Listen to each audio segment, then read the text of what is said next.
তো আল্লাহ তাআলা এই আয়াতে মক্কার কুরাইশদেরকে জিজ্ঞাসা রাখলেন, তাদের কাছে একটা প্রশ্ন রাখলেন যে তোমরা নিজেদের জন্য ছেলে সন্তান চয়ন করেছো আর আল্লাহ তাআলার জন্য মেয়ে সন্তান কেন নির্ধারণ করেছো? অর্থাৎ তারা বলে যে ফেরেশতারা হলো আল্লাহর মেয়ে, ফেরেশতারা হলো আল্লাহ তাআলার মেয়ে, নাউজুবিল্লাহ। তো আল্লাহ তাআলা একক, কুল হুয়াল্লাহু আহাদ, আল্লাহ তাআলা হলেন একক অদ্বিতীয়, অর্থাৎ তার উপরেও কেউ নাই, নিচেও কেউ নাই, অর্থাৎ তার কোনো সন্তান নাই এবং তিনি কারো থেকেও জন্মগ্রহণ করেন নাই, তিনি একক অদ্বিতীয়, তার কোনো অংশী নাই। এরপরেও আল্লাহ তাআলা আরও ব্যাখ্যা করে বললেন আল্লাহুস সামাদ, তিনি হলেন মুখাপেক্ষীহীন, পুরা মহাবিশ্বের যা কিছু আছে সবাই তার মুখাপেক্ষী। এরপরে বললেন লাম ইয়ালিদ ওয়ালাম ইউলাদ, তিনি কাউকে জন্ম দেন নাই আর ওয়ালাম ইউলাদ, তাকেও জন্ম দেওয়া হয় নাই, অর্থাৎ লাম ইয়ালিদ, তিনি জন্ম দেন নাই, তার কোনো সন্তান নেই, ছেলে অথবা মেয়ে তার নেই। তাহলে মক্কার কুরাইশরা মনে করতো ফেরেশতারা হলো আল্লাহ তাআলার মেয়ে, আর ইহুদি এবং খ্রিস্টানরা তারা দাবি করত, খ্রিস্টানরা দাবি করত যে ঈসা আলাইহিস সালাম হলেন আল্লাহ তাআলার ছেলে, আর ইহুদিরা দাবি করত উজাইর আলাইহিস সালাম তিনি হলেন আল্লাহ তাআলার ছেলে। তো আল্লাহ তাআলা বললেন লাম ইয়ালিদ, তিনি জন্ম দেন নাই কাউকে, অর্থাৎ এই যে যাদেরকে বলা হচ্ছে এরা আল্লাহ তাআলার ছেলে, তারা আল্লাহ তাআলার ছেলে না, মেয়ে না, ফেরেশতারা তার মেয়ে না, এবং ঈসা আলাইহিস সালাম সহ অন্য কোনো নবী আল্লাহ তাআলার সন্তান। এরপরে বললেন ওয়ালাম ইউলাদ, তাকেও জন্ম দেওয়া হয় নাই, অর্থাৎ তারও কোনো মা বাবা নেই। তো এখানে মক্কার কুরাইশদের প্রথম যে আকীদা, যে তারা মনে করত যে আল্লাহ তাআলার মেয়ে আছে আর তারা হলেন ফেরেশতারা। আল্লাহ তাআলা তাদের কাছে প্রশ্ন রাখলেন মক্কার কুরাইশদের কাছে যে তোমরা আমার জন্য কেন মেয়ে নির্ধারণ করেছো? যে ফেরেশতারা তো আল্লাহ তাআলার আশেপাশে থাকে, নিকটবর্তী বান্দা, আল্লাহ তাআলার নৈকট্যশীল বান্দা, আল্লাহ তাআলার আরশ বহন করে বর্তমানে 4 জন ফেরেশতা, কিন্তু কিয়ামত দিবসে 8 জন ফেরেশতা বহন করবে, অর্থাৎ আল্লাহ তাআলার কাছাকাছি অবস্থান করেন এই সকল ফেরেশতারা, বিশেষ করে আরশ বহনকারী ফেরেশতারা। এরপর জিবরিল আলাইহিস সালাম বিভিন্ন বার্তা নেওয়ার জন্য আল্লাহ তাআলার কাছাকাছি যান। তো এইভাবে ফেরেশতারাই আল্লাহ তাআলার নৈকট্যশীল। তো এই নৈকট্যশীল ব্যক্তিদেরকে তোমরা কেন আমার মেয়ে হিসেবে নির্ধারণ করেছো? আর তোমরা যখন তোমাদেরকে কোনো মেয়ে সন্তানের সংবাদ দেওয়া হয়, অর্থাৎ যখন তারা জানতে পারে যে তার মেয়ে সন্তান হবে, তখন তাদের মুখ কালো হয়ে যায়, মলিন হয়ে যায়। কারণ মক্কার কুরাইশরা তাদের মেয়েদেরকে জীবিত পতিত করত, অধিকাংশই এই কাজটা করত। এই কাজ করার পিছনে কয়েকটা কারণ ছিল। একটা হলো সামাজিক লজ্জাবোধ, যে মেয়ে সন্তান হলে কিভাবে আমি সমাজে মানুষের মুখ দেখাবো, এই ভয়ে তারা তাদের মেয়েদেরকে জীবিত অবস্থায় মাটিতে পুঁতে ফেলত। তো এত জঘন্যতম কাজ করত মেয়েদের ক্ষেত্রে। আল্লাহ তাআলা তাই তাদের কাছে প্রশ্ন রাখলেন যে তোমরা ছেলে সন্তান হইলে আনন্দিত হও, উল্লসিত হও, তাহলে আল্লাহ তাআলার জন্য কেন তোমরা মেয়ে সন্তান নির্ধারণ করেছো? আল্লাহ তাআলার জন্যও তো তোমাদের উচিত ছিল যে ছেলে সন্তান বলা, যে ফেরেশতারা আল্লাহ তাআলার ছেলে, কিন্তু কেন তোমরা মেয়ে বলতেছো? এরপরে আল্লাহ তাআলা আরও একটা প্রশ্ন রাখলেন, আম খলাকনাল মালাইকাতা ইনাথান ওয়া হুম শাহিদুন, নাকি আমি ফেরেশতাদেরকে তাদের সামনে মেয়ে হিসেবে সৃষ্টি করেছি, এটা তারা দেখেছে, পর্যবেক্ষণ করেছে, তারা স্বচক্ষে দেখেছে যে আমি ফেরেশতাদেরকে মেয়ে হিসেবে সৃষ্টি করেছি, তারা তো এটাও দেখে নাই। আবার তারা নিজেদের জন্য মেয়ে সন্তান পছন্দ করে না, আবার কেন তারা আমার ক্ষেত্রে মেয়ে সন্তান নির্ধারণ করে? অর্থাৎ এইগুলির মাধ্যমে আল্লাহ তাআলা মক্কার কুরাইশদের প্রতিবাদ করেছেন।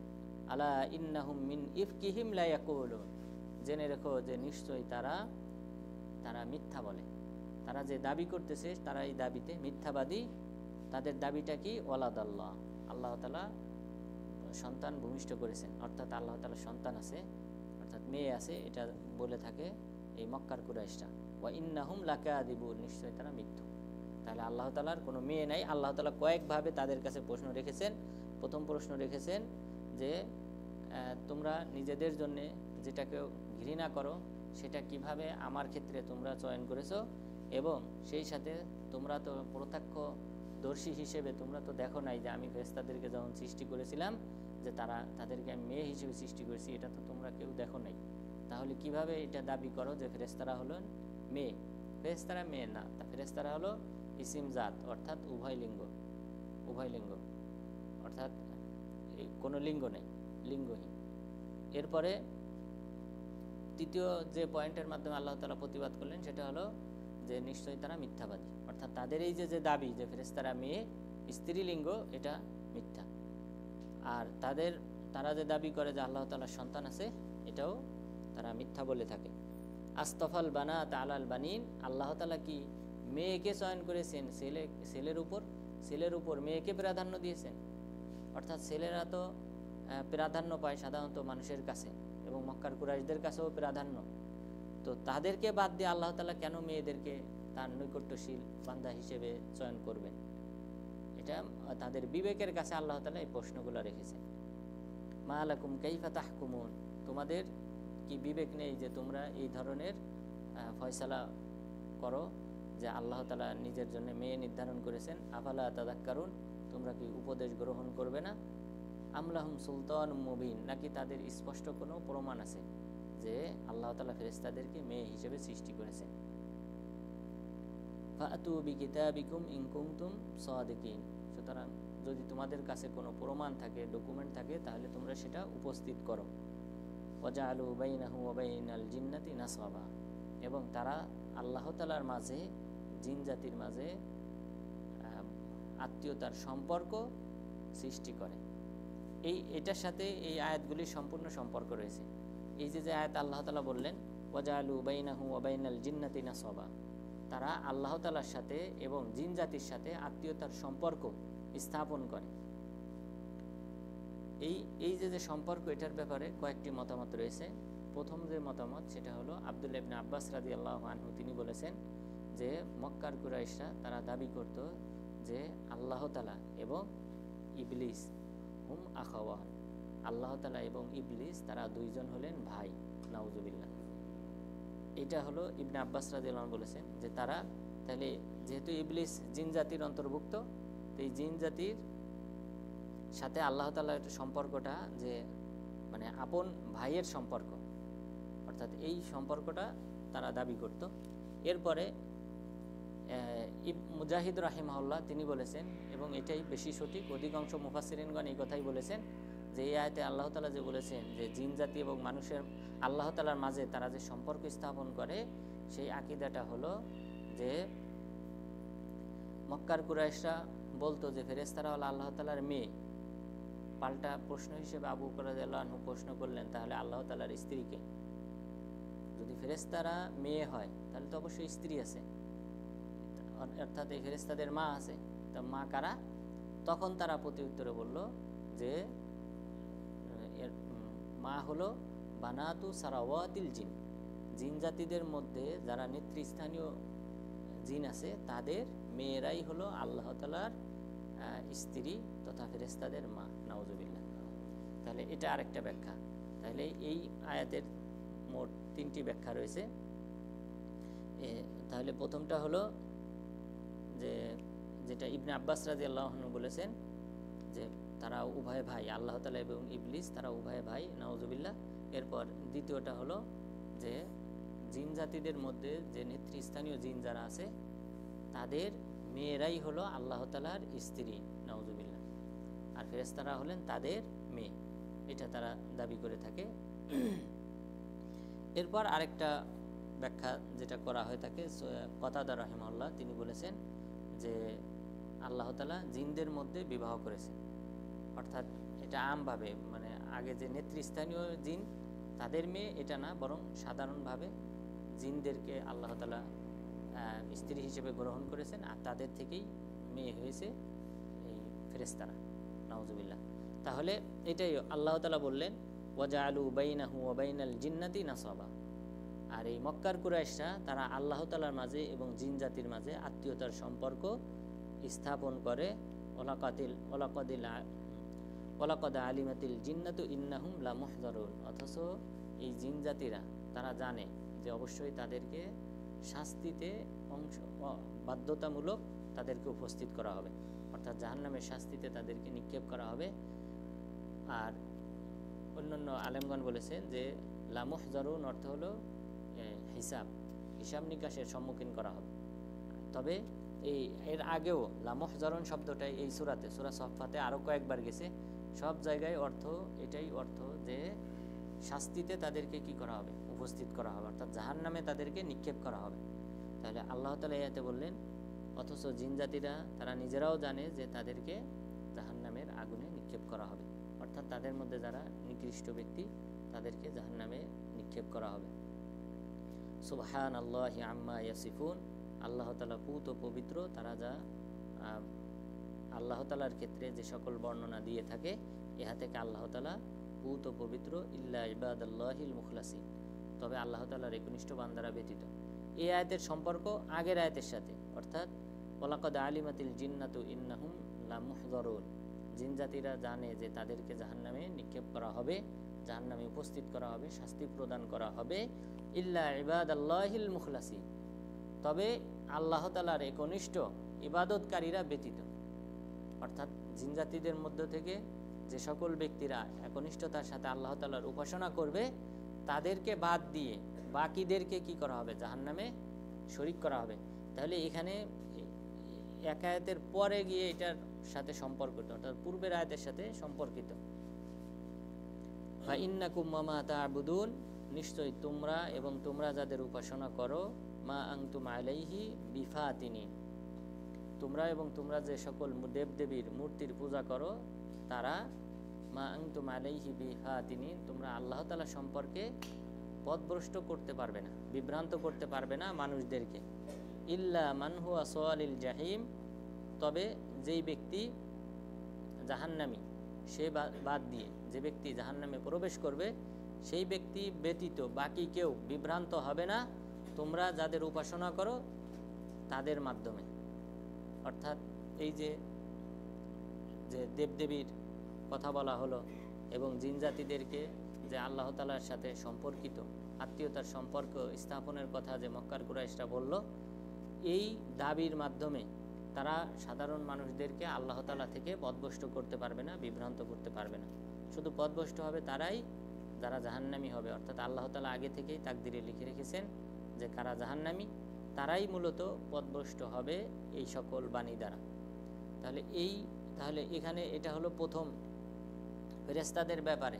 ফেরেশতাদের ব্যাপারে মক্কার কুরাইশদের যে আকীদা, যে প্রথমে তারা বলল যে আল্লাহ তাআলার মেয়ে, ফেরেশতারা হলেন আল্লাহ তাআলার মেয়ে।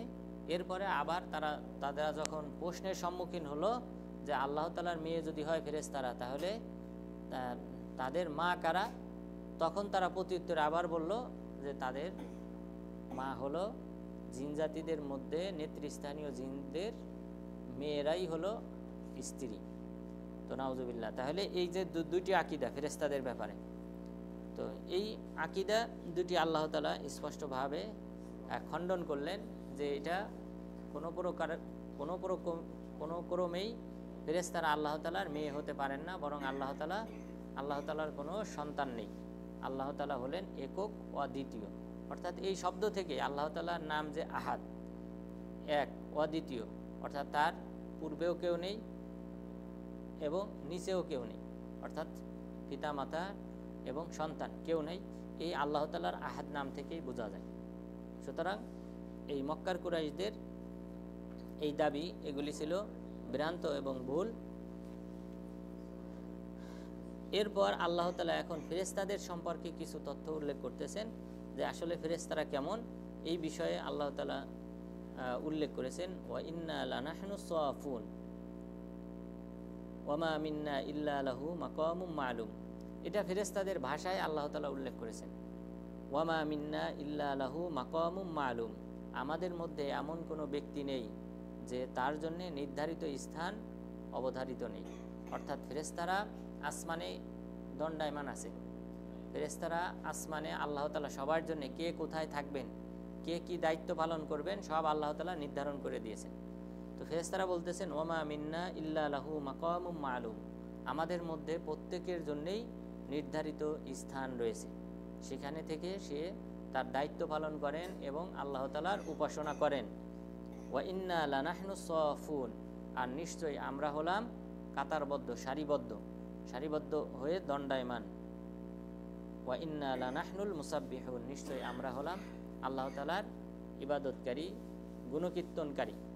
এখানে আল্লাহ তাআলা বললেন যে ওয়া ইন্না লানাহনু সাফুন, আমরা কাতারবদ্ধ। রাসূল সাল্লাল্লাহু আলাইহি ওয়াসাল্লাম তিনি সাহাবাদেরকে লক্ষ্য করে বলতেন নামাজের সময়, আলা তাসুফুন কামা তাসিফুল মালাইকাতু ইনদা রাব্বিহা, তোমরা কি সেভাবে কাতারবদ্ধ হবে না যেভাবে ফেরেশতাগণ তাদের রবের সামনে কাতার করে সালাত আদায় করে। সাহাবাগণ জিজ্ঞাসা করলেন যে ওয়া কাইফা তাসিফুল মালাইকা, ফেরেশতারা কিভাবে কাতারবদ্ধ হন, সারিবদ্ধ হয়ে দাঁড়ান আল্লাহ তাআলার ইবাদত করার সময়? তখন তিনি বললেন ইউতিমুনা সুফুফাল উয়াল ওয়া ইয়াতারাসুনা ফি, তারা প্রথম দিকের কাতারগুলি আগে পূর্ণ করেন, এরপর ওয়া ইয়াতারাসুনা ফি, এবং তারা তাদের পায়ের সাথে পা মিল করে কাতারবদ্ধ হয়ে দাঁড়ান। তাহলে সেইভাবে আমাদেরকে কাতার করতে হবে। রাসূল সাল্লাল্লাহু আলাইহি ওয়াসাল্লাম আমাদেরকে ফেরেশতাদের মতো করে কাতার করতে বলেছেন। ওমর রাদিয়াল্লাহু আনহু তিনি যখন ইমামতি করতেন, অর্থাৎ তিনি যখন মুসলিম খলিফা হলেন, আগেকার নিয়ম ছিল যিনি মুসলিম খলিফা হবেন তিনিই কী করবেন, নামাজের ইমামতি করবেন, এটাই নিয়ম, এখনকারও নিয়ম। কিন্তু এখন তাদের পক্ষ থেকে অন্যকে কি করা হয়, দায়িত্ব দেওয়া হয়, কিন্তু নিয়ম হলো তারাই ইমামতি করবে। তো ওমর রাদিয়াল্লাহু আনহু যখন নামাজের ইমামতি করতেন তখন তিনি বলতেন ইয়া আইয়ুহান নাস ইস্তাউ, যে হে মানুষ সকল তোমরা সোজা হয়ে কাতারবদ্ধ হও। ওয়া ইন্নাল্লাহা ইয়ামুরুকুম বিহাদিল মালাইকা, কেননা আল্লাহ তাআলা চান তোমাদেরকে হিদায়াত দিতে, পথ প্রদর্শন করতে, সেই পথ যেইভাবে ফেরেশতাগণ নামাজের সময় কাতারবদ্ধ হন। এরপরে তিনি কি করতেন, প্রত্যেক কাতারের সামনে দিয়ে অতিক্রম করতেন এবং বলতেন ইয়া ফুলান তাকাদ্দাম ইয়া ফুলান তাআখার। কেউ যদি সামনের দিকে এগিয়ে দাঁড়াতো তাকে বলতেন তুমি পিছিয়ে যাও, কেউ কাতার থেকে কিছু পিছিয়ে দাঁড়ালে তখন তাকে আবার সামনের দিকে এসে দাঁড় করাতেন।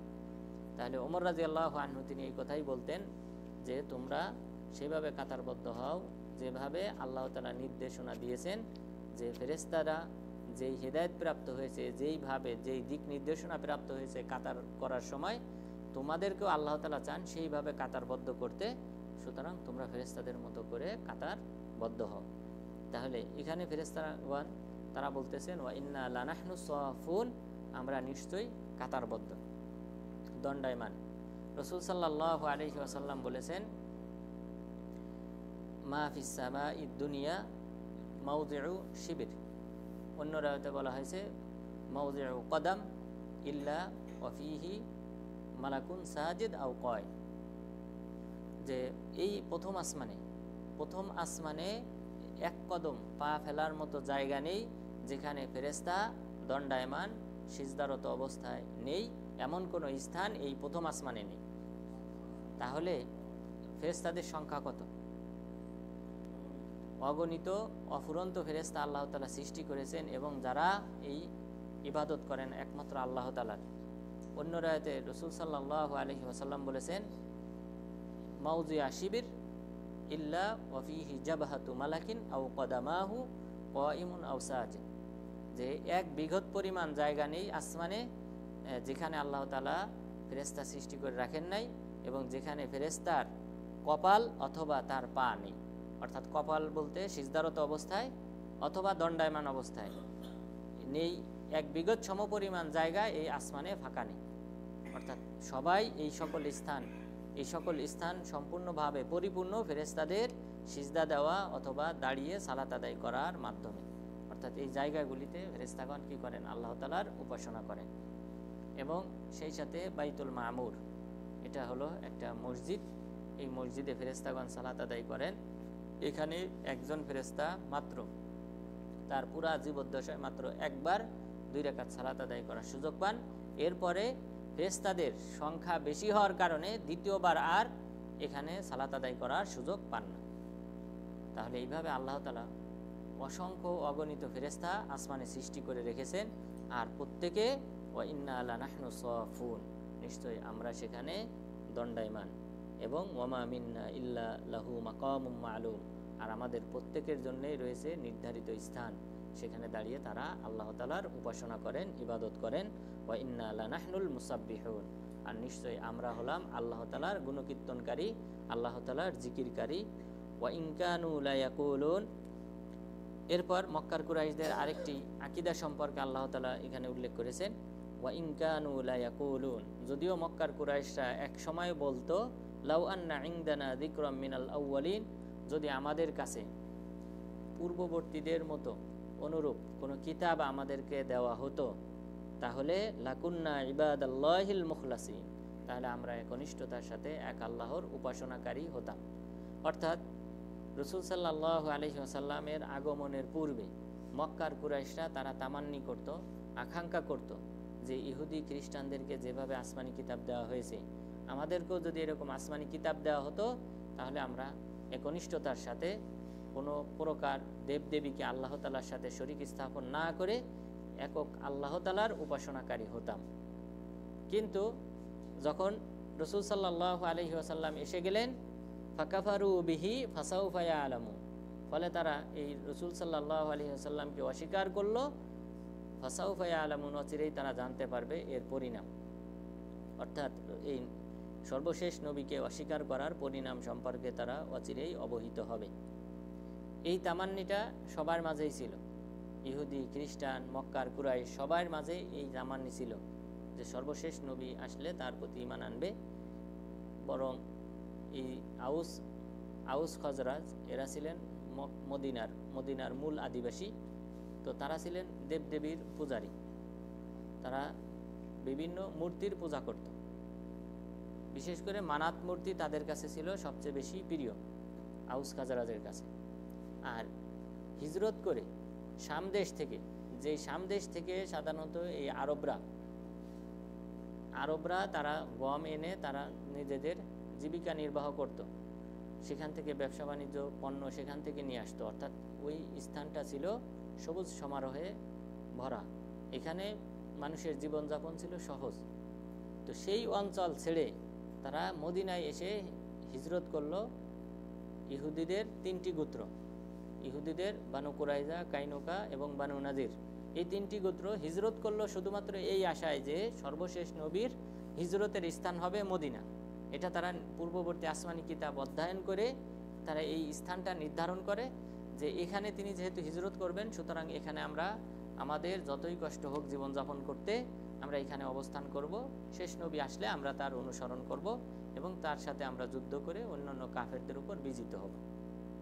কিন্তু তিনি যখন আসলেন তারা চিনতে পারার পর তারা অস্বীকার করল। ঠিক মক্কার কুরাইশরাও একই, তারা বলল আগে থেকেই এখানে আল্লাহ তাআলা যে শব্দ ব্যবহার করেছেন সেটা হলো ওয়া ইন কানু লা ইয়াকুলু, কানা এটা হলো কানা ইস্তেমরার মাজি, অতীতে একটা বিষয় কন্টিনিউ ছিল, এটা বোঝানোর জন্য এই কানা শব্দটা যুক্ত হয় ফেলে মুজারের পূর্বে।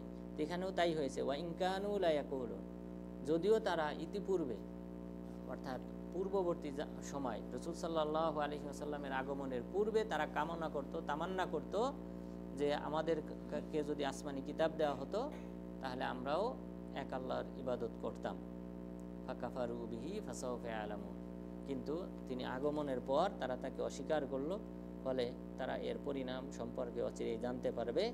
ওয়ালাকাদ সাবাকাত কালিমাতুনা লিইবাদিনাল মুরসালিন, আর ইতিপূর্বে আমার বাণী নির্ধারিত হয়েছে আমার বিশিষ্ট বান্দা যারা নবী রাসূল তাদের ক্ষেত্রে আমার বাণী নির্ধারিত হয়েছে যে ইন্নাহুম লাহুমুল মানসুরুন, নিশ্চয়ই তারাই হবে বিজয়ী। অর্থাৎ আমার যে সকল নবীগণ আছেন, নবী রাসূলগণ আছেন, শেষ পরিণাম হিসেবে তারাই কাফেরদের উপর বিজিত হবে, এটা আমার চিরাচরিত নিয়ম। ওয়া ইন্না জুনদানা লাহুমুল গালিবুন, আর আমার সৈন্যবাহিনীরা তাদেরই কি হবে, বিজয়ী হবে। আমার সৈন্যবাহিনীরা বা আমার যে সকল অনুসারী আছে, আমার যে সকল বান্দা আছে, ঘনিষ্ঠ বান্দা আছে, তারাই এক সময় বিজিত হবে। ফাতাওয়াল্লা আনহুম হাত্তা হিন, সুতরাং আপনি তাদের থেকে বিমুখ হন কিছু সময়ের জন্য। এখানে হাত্তা হিন, কিছু সময় আপনি তাদের থেকে দূরে থাকেন, বিরত থাকেন। এটা বলতে তিনটি ব্যাখ্যা করা হয়েছে এটার, যে হাত্তা হিন মানে বলা হয়েছে যে হিন মানে হলো মৃত্যু, যে আপনি তাদের মৃত্যু পর্যন্ত অপেক্ষা করেন। ফাতাওয়াল্লা আনহুম হাত্তা হিন, কারণ মৃত্যু হলে তাদেরকে জাহান্নামে নিক্ষেপ করা হবে। সুতরাং তাদের এই যে ইসলামের বিরোধিতা, আপনার বিরোধিতা করার ফলাফল পরিণাম তারা কবরে পাবে। সুতরাং আপনি তাদের মৃত্যু পর্যন্ত অপেক্ষা করেন, এটা একটা ব্যাখ্যা। দ্বিতীয় ব্যাখ্যা হলো হাত্তা হিন মানে হলো ইয়াউমুল কিয়াম, কিয়ামত দিবস পর্যন্ত আপনি অপেক্ষা করেন, কারণ কিয়ামত দিবসে হিসাব নিকাশ করা হবে আর তাদের এই কুফরি করার কারণে তাদেরকে জাহান্নামে নিক্ষেপ করা হবে। সুতরাং তারা তাদের এই ফলাফল পরিণাম কিয়ামত দিবসে পাবে। কিন্তু এখানে আরেকটা ব্যাখ্যা করা হয়েছে, এটা অন্য কেউ ব্যাখ্যাটা করেন নাই, শুধুমাত্র সুদ্দি রাহিমাহুল্লাহ তিনি এই ব্যাখ্যাটা করেছেন, যে তিনি বলেছেন হাত্তা হিন এর অর্থ হলো বদর যুদ্ধ পর্যন্ত আপনি অপেক্ষা করেন, অর্থাৎ আপনি ধৈর্য ধারণ করেন এই মক্কার কুরাইশদের উপর বদর যুদ্ধ হওয়া পর্যন্ত। অর্থাৎ কারণ বদর যুদ্ধ যখন হয় তখন মক্কার কুরাইশদের নেতৃস্থানীয় 24 জন নেতাকে হত্যা করা হয়, মোট 70 জনকে হত্যা করা হয় এই বদর যুদ্ধে। কিন্তু তাদের মধ্য থেকে নেতৃস্থানীয় যারা ছিল সর্দার, এই 24 জন সর্দারকে এই বদর যুদ্ধে কি করা হয়, হত্যা করা হয়। সর্দারদের মধ্যে শুধুমাত্র আবু সুফিয়ান তিনি যেহেতু অংশগ্রহণ করেন নাই, এছাড়া বাকি যে সকল সর্দার ছিল সবাই, আবু জাহেল সহ, আবুল আহাব, উমাইয়া ইবনে খালফ, উতবা, রবিয়া, বড় বড় সর্দার যারা ছিল 24 জনকেই কি করা হয়, হত্যা করা হয়। এবং মক্কার এমন কোনো ঘর ছিল না যেই ঘরে কান্নার রোল পড়ে নাই এই বদর যুদ্ধের দিন। অর্থাৎ এই দিন তাদেরকে সবচেয়ে বড় শিক্ষা দেওয়া হয়েছে। তো এই কারণে ইমাম সুদ্দি রাহিমাহুল্লাহ তিনি বলেছেন যে ফাতাওয়াল্লা আনহুম হাত্তা হিন, আপনি তাদের থেকে কিছুকাল বিমুখতা অবলম্বন করেন, অর্থাৎ বদর যুদ্ধ পর্যন্ত অপেক্ষা করেন, কারণ এই দিন আমার যে সৈন্যবাহিনী আছে তথা আমার যে অনুসারী আছে তথা আমার যে সকল বান্দা রয়েছে এরাই কি হবে, এই দিন বিজিত হবে। এবং ইমাম তবরানি রাহিমাহুল্লাহ তিনি এই মতটাকে প্রাধান্য দিয়েছেন। তিনি বলেছেন এই অর্থটা বেশি নিকটবর্তী, কারণ আল্লাহ তাআলা এর আগের আয়াতগুলিতে বললেন ইন্নাহুম লাহুমুল মানসুরুন, আমার নবীগণ তারাই হবে বিজয়ী, তারাই হবে আল্লাহ তাআলার সাহায্যপ্রাপ্ত বান্দা। আর আমরা জানি বদর যুদ্ধে আল্লাহ তাআলা 1000 ফেরেশতা দিয়ে সাহায্য করেছিলেন। ইয তাস্তাগীসুনা রাব্বাকুম ফাস্তাজাবা লাকুম আন্নী মুমিদ্দুকুম বিআলফিম মিনাল মালাইকাতি মুরদিফিন, যখন তোমরা আমার কাছে সাহায্য চেয়েছিলে আমি তখন তোমাদেরকে শুভ সংবাদ হিসেবে আমি 1000 ফেরেশতার মাধ্যমে তোমাদেরকে সাহায্য করেছিলাম। তো আল্লাহ তাআলা 1000 ফেরেশতা এই বদর যুদ্ধে, এটাই একমাত্র যুদ্ধ যেই যুদ্ধে সরাসরি ফেরেশতাগণ অংশগ্রহণ করেছিলেন যুদ্ধের ময়দানে, অর্থাৎ যুদ্ধ করেছে। অন্যান্য যুদ্ধের ময়দানে ফেরেশতাগণ এসেছিলেন কিন্তু তারা কি করেন নাই, যুদ্ধ করেন নাই। তারা সাহায্যকারী বাহিনী হিসেবে তারা অবতরণ করেছিলেন কিন্তু যুদ্ধ করেন নাই। কিন্তু এই বদর যুদ্ধে তারা সরাসরি অস্ত্র পরিচালনা করেছেন এবং কাফেরদেরকে হত্যা করেছেন। এক সাহাবী বললেন যে আমি একজন কাফেরকে ধাওয়া করলাম, তাকে আমি আঘাত করার পূর্বেই দেখলাম যে সে পড়ে গেছে এবং তার মুখে চাবুকের আঘাত, অর্থাৎ উনি ধাওয়া করেছেন, ওনার সামনে আর কেউ নাই, কিন্তু তিনি দেখলেন যে আমি পৌঁছানোর আগেই সে পড়ে গেছে তার সওয়ারি থেকে, অর্থাৎ ফেরেশতাদের আঘাত। এরপর খন্দক যুদ্ধেও ফেরেশতাগণ এসেছিলেন কিন্তু ফেরেশতাগণ কি করেন নাই, অস্ত্র পরিচালনা করেন নাই, যুদ্ধ করেন নাই সরাসরি। এরপর হাওয়াজেন যে যুদ্ধটা হয় হালিমা সাদিয়া এই গোত্রের সাথে, এই হাওয়াজেন গোত্রের সময়ও ফেরেশতা এসেছিলেন কিন্তু সরাসরি তারা যুদ্ধ করেন নাই, অর্থাৎ তারা অবতরণ করেছিলেন সাহায্যকারী বাহিনী হিসেবে, কিন্তু অস্ত্র পরিচালনা করেছেন শুধুমাত্র বদর যুদ্ধে। এরপরে আল্লাহ তাআলা প্রতিশ্রুতি দিয়েছিলেন যে 5000 ফেরেশতা পাঠাবো যদি প্রয়োজন হয় বদরে। তো এখানে যেহেতু আল্লাহ তাআলা বললেন যে আমার নবীগণ তারাই হলো বিজয়ী, তারাই সাহায্যপ্রাপ্ত এবং আমার একনিষ্ঠ বান্দাগণ তারাই হবে বিজয়ী, সুতরাং আপনি তাদের জন্য কিছুকাল অপেক্ষা করেন, ধৈর্য ধরেন। সুতরাং এটা বদর যুদ্ধের সাথে মেলে এই অর্থটা। ওয়া আবসিরহুম ফাসাউফা ইউবসিরুন, আপনি তাদেরকে পর্যবেক্ষণ করতে থাকেন, তারাও একসময় পর্যবেক্ষণ করবে। আফাবি আযাবিনা ইস্তাজিলুন, তারা কি আমার শাস্তি তাড়াহুড়া করে কামনা করে? অর্থাৎ তাড়াহুড়া করে যে শাস্তিটা কামনা করা হয় এটা তো দুনিয়াতে। এই কারণে ইমাম তবারী রাহিমাহুল্লাহ এই অর্থটাকে প্রাধান্য দিয়েছেন যে আফাবি আযাবিনা ইস্তাজিলুন, আমার শাস্তি কি তারা দ্রুত কামনা করে? তো এই শাস্তি দ্রুত আসবে, অর্থাৎ বদর যুদ্ধে। ফাইদা নাজালা বিসাহাতিহিম ফাসাআ সাবাহুল মুনদিরিন, আর যখন আমার শাস্তি এসে যায় কোনো গোত্রের দ্বার প্রান্তে, যখন আমার শাস্তি এসে যায় তখন এই সতর্ককৃত ব্যক্তিরা তাদের সকালটা কতই না নিকৃষ্ট। অর্থাৎ যখন আমার শাস্তি এসে যাবে তখন তাদের এই সকালটা শুভ হবে না, বরং অমঙ্গলজনক হবে। ওয়াতাওয়াল্লা আনহুম হাত্তা হিন, সুবহানা রব্বিকা রব্বিল ইজ্জাতি আম্মা ইয়াসিফুন, সকল পুত ও পবিত্রতা যিনি হলেন ওই রবের জন্য, আপনার রবের জন্যে, যিনি হলেন সকল সম্মানের অধিকারী, তিনি হলেন সকল প্রকার যে সকল অপবাদ, মিথ্যা অপবাদ তার ব্যাপারে দেওয়া হয়, অর্থাৎ মক্কার কুরাইশরা যে আল্লাহ তাআলার সন্তান সাব্যস্ত করেছে ইত্যাদি দাবি থেকে তিনি হলেন পুত ও পবিত্র, শিরিক মুক্ত। ওয়াসালামুন আলাল মুরসালিন, আর আমার শান্তিধারা নবীগণের উপর বর্ষিত হোক। এই আয়াতের ব্যাপারে একটা হাদিস উল্লেখ করা দরকার, সেটা হলো রাসূল সাল্লাল্লাহু আলাইহি ওয়াসাল্লাম বলেছেন, সল্লু আলাল আম্বিয়া ওয়াল মুরসালিন ফাইন্নাহুম বাআসাহুমুল্লাহ কামা বাআসানি, যে তোমরা দুরূদ পাঠ করো, সালাম পেশ করো অন্যান্য নবীগণের উপর, রসুলগণের উপর, যেভাবে তোমরা আমার উপর সালাম পেশ করো, কেননা আল্লাহ তাআলা আমাকে যেভাবে নবী হিসেবে প্রেরণ করেছেন তাদেরকে অনুরূপভাবে নবী হিসেবে প্রেরণ করেছেন। তো এই হাদিসটি শাইখ আলবানী রাহিমাহুল্লাহ তিনি হাসান বলেছেন। তো আল্লাহ তাআলা বললেন ওয়াসালামুন আলাল মুরসালিন, সকল নবী রাসূলগণের উপর শান্তি বর্ষিত হোক, আলহামদুলিল্লাহি রাব্বিল আলামিন, এবং সকল প্রশংসা বিশ্বজগতের প্রতিপালক একমাত্র আল্লাহ তাআলার জন্য। তাহলে আল্লাহ তাআলা এখানে সমাপ্তিটা ঘটিয়েছেন নবী রাসূলগণের উপর সালাম পেশ করার মাধ্যমে এবং নিজের প্রশংসা করার মাধ্যমে।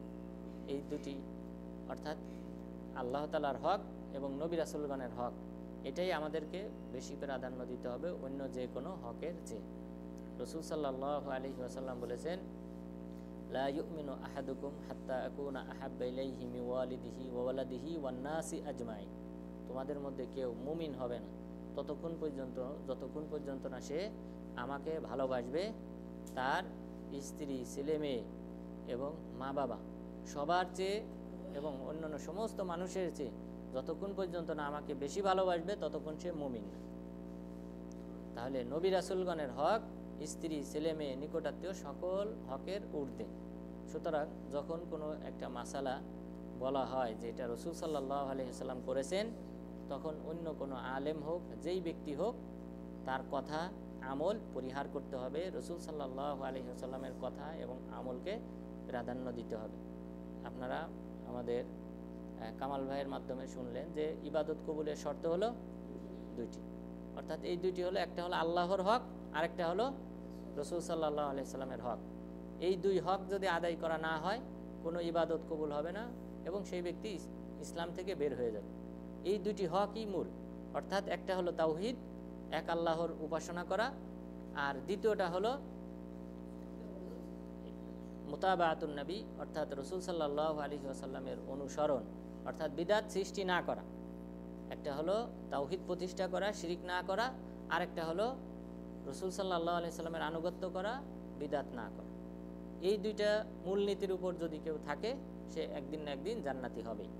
অর্থাৎ তার অন্যান্য যত পাপ থাক সেই পাপগুলি আল্লাহ তাআলা বলেছেন হাদিসে কুদসি যে লাউ আতাইতানি বিকুরাবিহা লা আতাইতুকা বিকুরাবিহা মাগফিরা, তুমি যদি আসমান জমিন ভর্তি পাপ নিয়ে আমার সামনে উপস্থিত হও, আমি আসমান জমিন ভর্তি ক্ষমা নিয়ে তোমার সামনে উপস্থিত হব। অর্থাৎ এই দুই ব্যক্তির হক যদি কোনো ব্যক্তি রক্ষা করে সেই ব্যক্তি সফল কাম হবেই, অর্থাৎ সে একদিন না একদিন সে জান্নাতি হবে।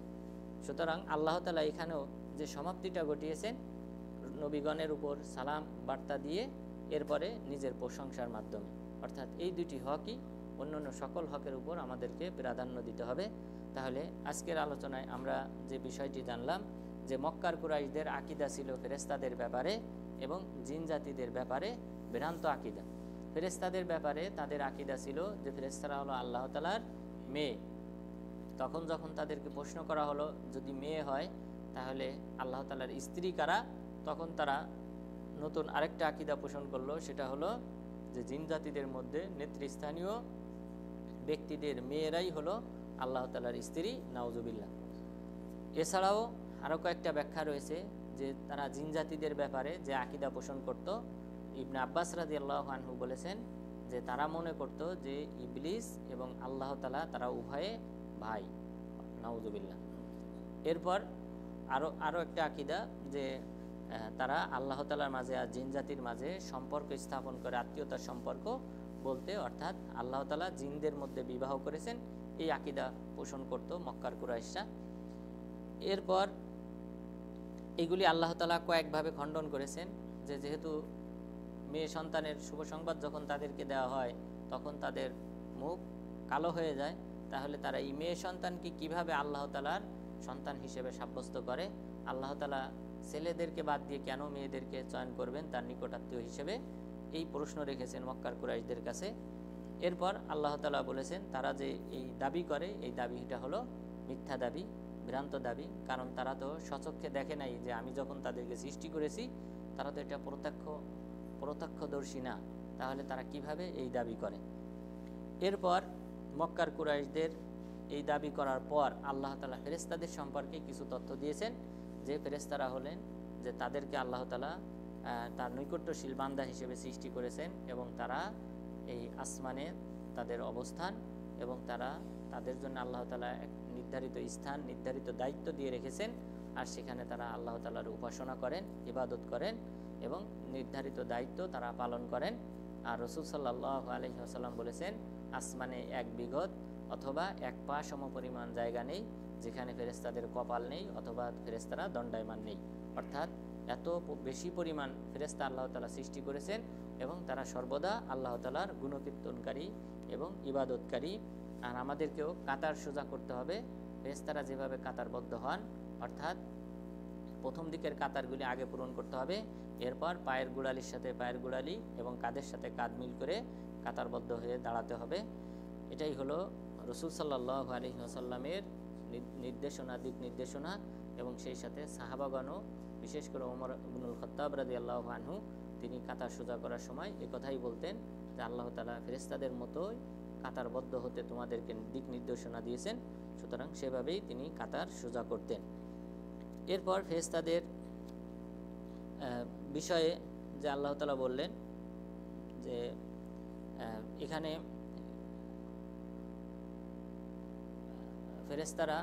ফেরেশতাদের ক্ষেত্রে আল্লাহ তাআলা যে বিষয়টা উল্লেখ করেছেন তা হলো যে এরা হলো আল্লাহ তাআলার নিকটবর্তী পবিত্র বান্দা, আর এদেরকে মক্কার কুরাইশরা উপাসনা করত, তো এরা এই জাহান্নামী হবে না, বরং এরা মুক্ত থাকবে। শুধুমাত্র তারা যে সকল দেবদেবীর পূজা করত তারা সবাই জাহান্নামী হবে, যদিও তারা মক্কার কুরাইশরা যদিও ফেরেশতাদের উপাসনা করত, ইবাদত করত, কিন্তু তবুও তারা জাহান্নামী হবে না, কারণ আল্লাহ তাআলা বলেছেন সাবাকাত কালিমাতুনা লিইবাদিনাল মুরসালিন, যে আমার সেই সকল বান্দারা ব্যতীত যারা হলো একনিষ্ঠভাবে আমার উপাসনাকারী।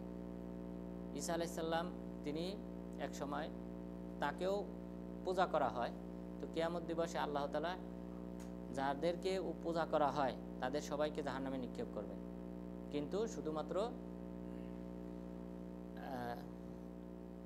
ইন্নাল্লাযীনা সাবাকাত মিন্নাল হুসনা উলাইকা আনহা মুবাদুন, শুধুমাত্র সেই সকল বান্দারা ব্যতীত যাদের একনিষ্ঠতা সাব্যস্ত হয়েছে, যারা একনিষ্ঠভাবে আল্লাহ তাআলার উপাসনাকারী হিসেবে সাব্যস্ত হয়েছে, তারা এই জাহান্নাম থেকে দূরে থাকবে।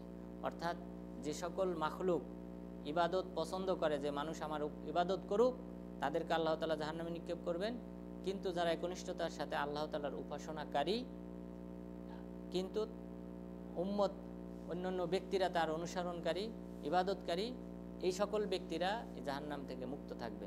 অর্থাৎ যে সকল ব্যক্তিরা আল্লাহর উপাসনাকারী ছিল, যেমন ঈসা আলাইহিসসালাম, উজাইর আলাইহিসসালাম এবং সেই সাথে ফেরেশতাগণ, যদিও তাদের উপাসনা করে অন্যান্য ব্যক্তিরা, তো উপাসনা করার কারণে এদেরকে জাহান্নামে নিক্ষেপ করা হবে না, কারণ তাদের একনিষ্ঠতা ইখলাস আল্লাহ তাআলার নিকট সাব্যস্ত। সুতরাং এই সকল ব্যক্তিরা জাহান্নাম থেকে দূরে থাকবে, বাকিদেরকে আল্লাহ তাআলা জাহান্নামে নিক্ষেপ করবেন। এরপর আল্লাহ তাআলা এই আলোচনার পুরো আলোচনাটা বা এই সূরা সাফফাতটা সমাপ্ত করেছেন নবী রাসূলগণের হকের কথা উল্লেখ করে, তাদের উপর সালাম বর্ষণ করে সমাপ্তি করেছেন এবং সেই সাথে নিজের প্রশংসা করে সমাপ্তি করেছেন। সুতরাং এই দুইজনের হক আমাদেরকে সবার ঊর্ধ্বে রাখতে হবে। আল্লাহ তাআলার হক এবং রাসূল সাল্লাল্লাহু আলাইহি ওয়াসাল্লামের হক আমাদেরকে সবচেয়ে বেশি প্রাধান্য দিতে হবে। আল্লাহ তাআলা যেন একনিষ্ঠতার সাথে এক আল্লাহ তাআলার উপাসনাকারী হিসেবে, মুখলেস বান্দা হিসেবে যেন আল্লাহ তাআলা আমাদের সবাইকে কবুল করেন এবং সেই সাথে ইসলামে কোনো প্রকার বিদআত যেন প্রবেশ করানোর বা উৎপত্তি ঘটানোর মতো এই জঘন্যতম কাজ থেকে যেন আল্লাহ তাআলা আমাদেরকে বিরত রাখেন। আমিন। ওয়া সাল্লাল্লাহু আলা নাবিয়্যিনা মুহাম্মদ ওয়া আলা আলিহি ওয়া সাহবিহি